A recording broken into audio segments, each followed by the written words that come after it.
เอ็มมีสุวรรณบุรวัฒน์บุรนันท์ศรีเป็นนักศึกษาการแพทย์ปีหนึ่งพี่น้องก็มาสาธิตการทรงสารนำขอทางเส้นเลือดดำหรือว่า IV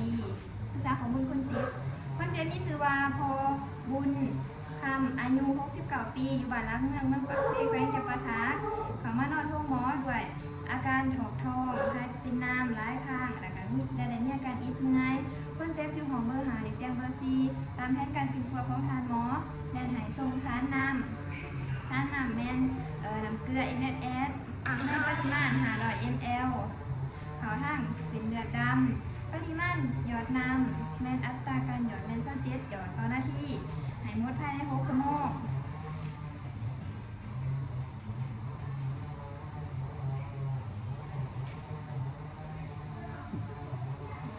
สวัสดีพ่อโดยขออนุญาตเรียกพ่อสียังเด้โดยอายุจักปีเด้โดยพออยู่บ้านเมืองแขวงได้เด้โดยลูกเองมีชื่อว่านางมุกดาวันจันทรังสีเด้อเป็นนักศึกษาการแพทย์ปีหนึ่งที่ร่วมฝึกงานในแผนกนี้และวันนี้ลูกจะมาส่งสารนำให้พ่อเด้อเพื่อลดอาการอิดเมื่อยแล้วก็เพื่อส่งสารนำทดแทนน้ำที่เสียไปของร่างกายพ่อโดยยาที่ท่านหมอได้เขียนใบสั่งให้พ่อไปซื้อพ่อได้ซื้อมาแล้วพ่อได้ก็ลูกพ่อปวดเบิ่งไงเด้อถ้าจะมาปวดเบิ่งสารนำชีคอนเซฟได้ซื้อมาว่าโปรแกรมใบสั่งยาของทานหมอและลูกหมอ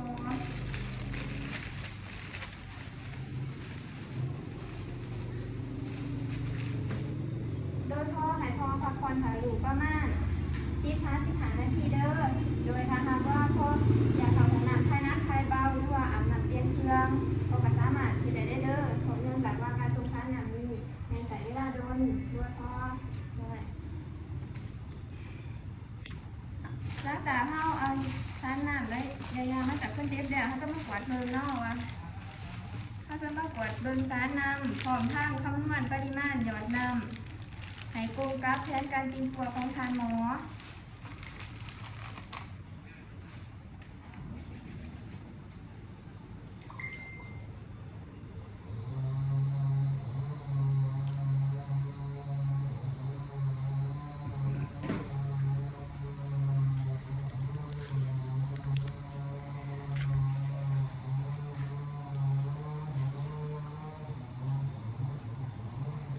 หลังจากนั้นเราจะมาเตรียมอุปกรณ์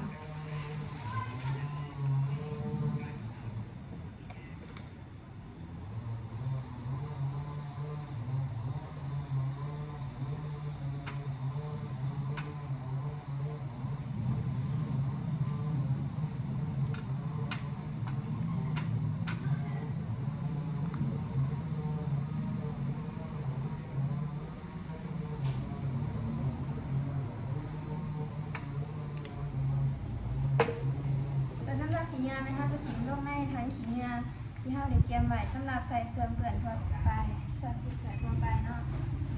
แล้วมันจะมีสัญญาณทิศ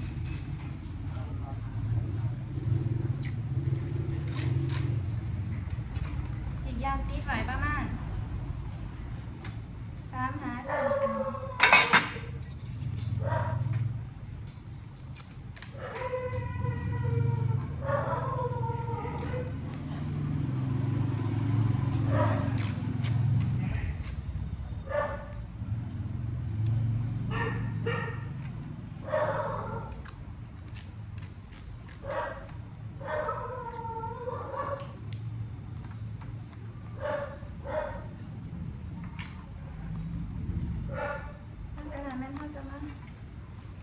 อันจะซีถึงก่อนประมาณ2-3 หยดเพื่อป้องกันเชื้อโรคที่บริเวณของปาก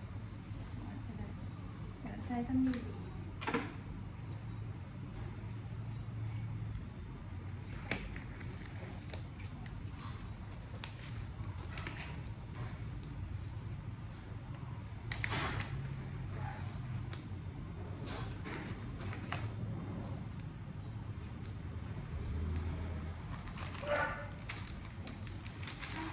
สังเกตเลยจะมาสังเกตภาษาหนังเนาะซื้อยาแล้วก็วันที่เดือนปีการเบิดอายุสีแล้วก็การตุกตะกอนเนาะสุดท้ายทรงก็เช่นเดียวกันเนาะ ซึ่งเก็บเป็นวิธีการการวัดอายุการฉีกขาดของช่อง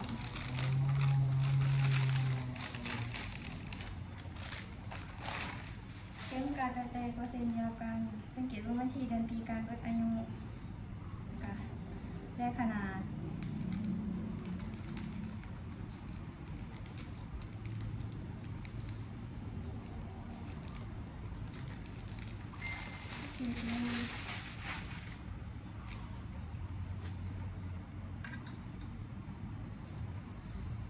จะมาหลอกขุดหลอกซ้ายก่อนเนาะ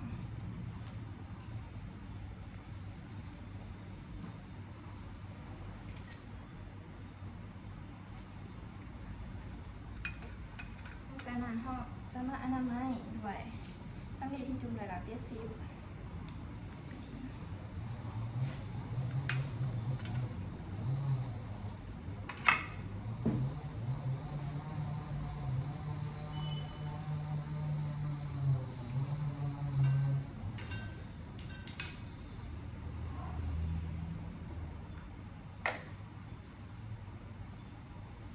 จะแค่ซ้ายทรง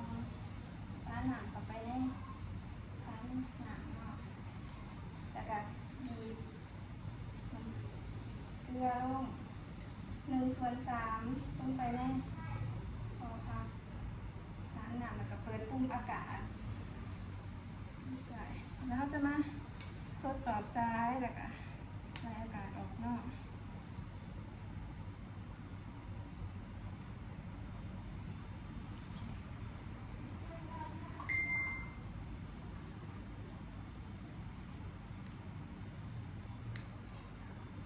ที่ไว้ค่ะ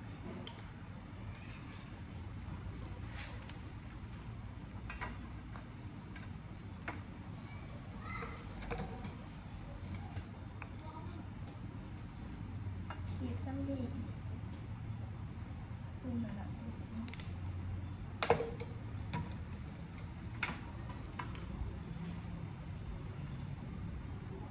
มือพอ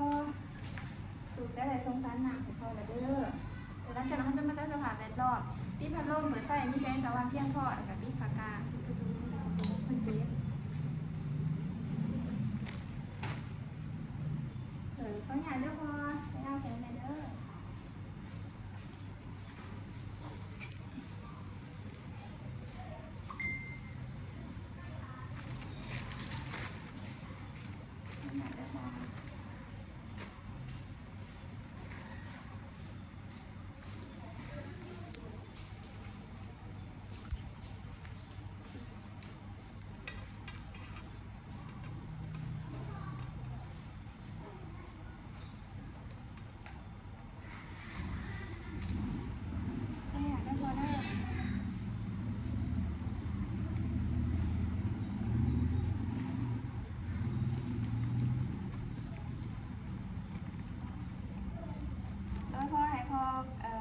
กำมือเขาเด้อ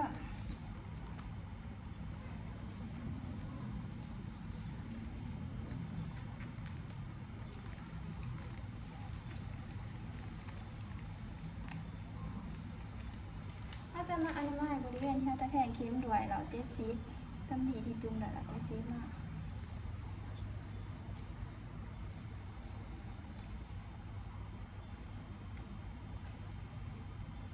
หลังจากนั้นเขาจะใส่ปูมือขางที่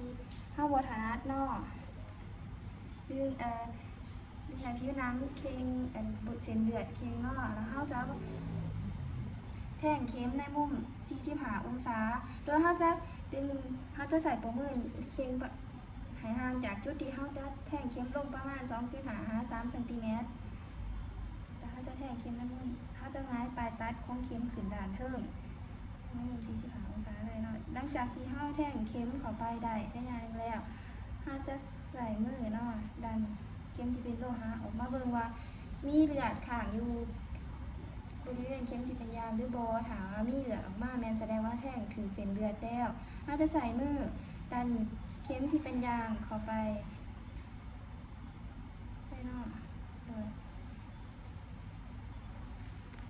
แล้วใส่หัวมือโค้ดไว้เพื่อบ่ให้เลือดไหลกลับคืนพอไม้มือ ออกได้เด้อ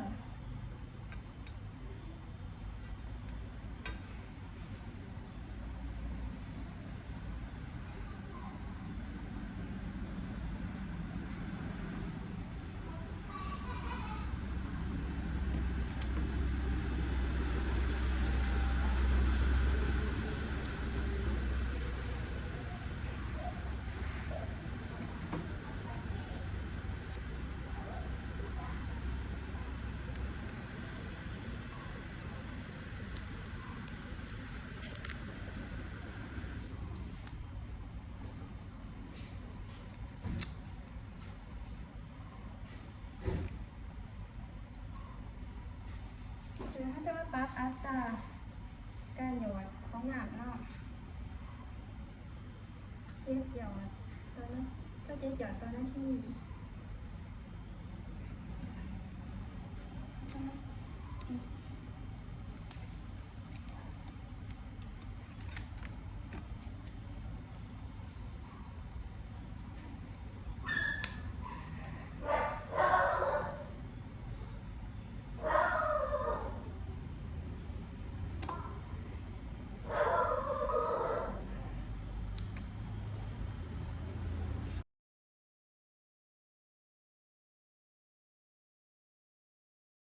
ก็เขียนบันทึกของหนังก่อนนอกก่อนจะเก็บเนี่ยอุปกรณ์โดย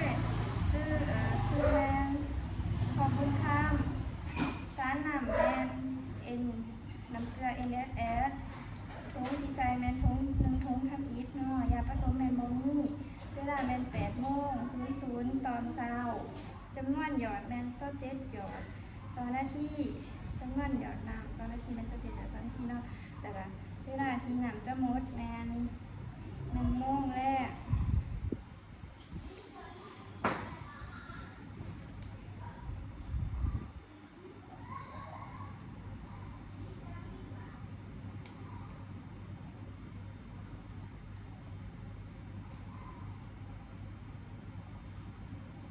ตัวหลังเขาจะมาเก็บเนี่ยอุปกรณ์เนาะ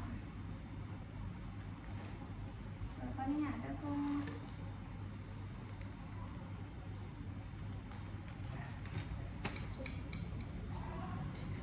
โดยพอเดี๋ยวเด้อ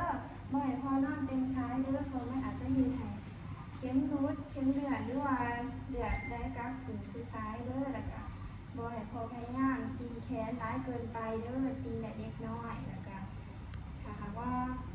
อาการเจ็บท้องของคอยังบ่ดีขึ้นแล้วก็พอยังอิดเมื่อยอยู่นี่แน่เนาะแล้วก็พออาการที่ปกติต่างๆแนนให้พอแจ้งญาติไปแจ้งลูกอยู่ของแพทย์ญาติเลยเด้อโดยเส้นพอพักผ่อนด้วยเด้อขอบใจพอหลังจากนั้นเขาจะมาเก็บเหรียญอุปกรณ์เนาะอันนี้แม่ท้องจะถึงลูกแม่ท้ายถึงเนี่ยสำหรับใช้การติดแหลทั่วไปส่วน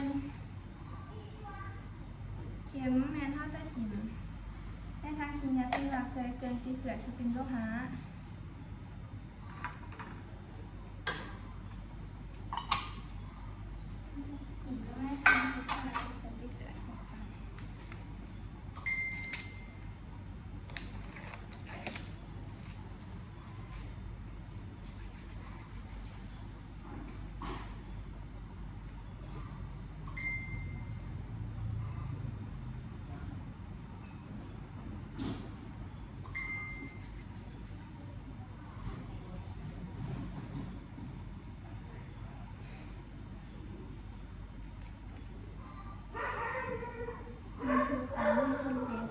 ในวันที่6 เดือน 7 ปี 2026ในเวลา8:00ตอนเช้าได้มีการส่งสารนำให้แก่พ่อบุญคำอยู่ห้องเบอร์5เด็กเตียงเบอร์4ส่งสารนำขอทางเส้นเลือดดำสารนำที่ได้หายแม่น้ำเกลือ NSS หลังจากนั้นได้มีการติดตามอาการคนเจ็บบ่มีอาการแพ้ยาใดๆอาการอิดเมื่อยก็ค่อยๆดีขึ้นอัตราการหยอดของหนาแมน27หยอดต่อนาทีหายมดภายใน6 ชั่วโมงสามารถคนเจ็บสามารถพักผ่อนได้ปกติเนาะ